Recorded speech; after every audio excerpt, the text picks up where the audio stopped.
مونږ او تاسو خو چې د مونږ ټیم شي بیا د مونږ پته هم نه لګي.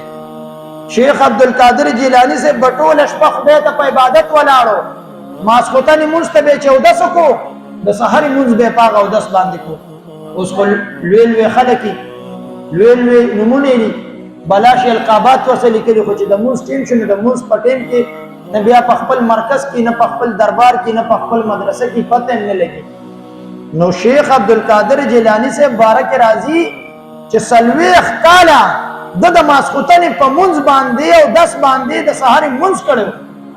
اوس هغه خلک چې ځان ته د سلسله قادری صاحبان وای، ځان ته د سلسله قادری مریدان وای، پیر صاحب 40 کاله د ماسخوتن په 10 باندې سحر مونځ کوي، مرید په کوم طرف روان دی، پیری په کوم طرف روان دی، صاحب د سلسله په کوم طرف روان دی.